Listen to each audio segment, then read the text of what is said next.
Oggi parliamo di respiro circolare. Che cos'è? Il respiro circolare è una tecnica che ha come fine quello di diventare più consapevoli di sé, dei propri vissuti. Chi fa questa tecnica ha anche dei benefici sia a livello del corpo, quindi attiviamo profondi processi di purificazione nel corpo, ma anche nella mente e nelle emozioni. Detta più specifica, qual è lo scopo di questa tecnica?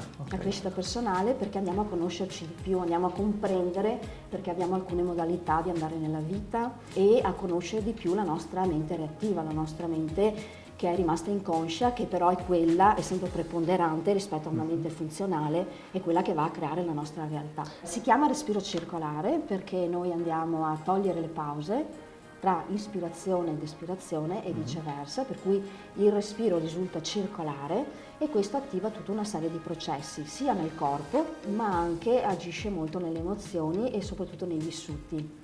E a volte le persone respirando così rivivono vissuti molto precoci, addirittura la nascita.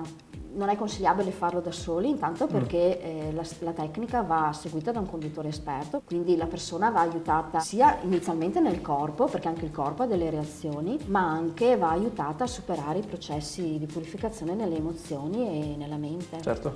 Non fatelo a casa.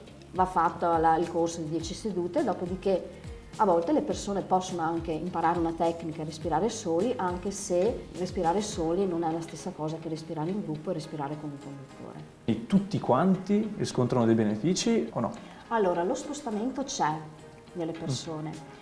Poi è chiaro che ci sono persone che hanno uno spostamento forte e persone che invece hanno uno spostamento più piccolo. Questo dipende da quanto impegno ci metti nella tecnica. La tecnica è semplice, però è una tecnica forte e se ti dai 100 respiro ti dà 100, se ti dai 20 respiro ti dà 20. E questo era il consiglio del giorno in 90 secondi.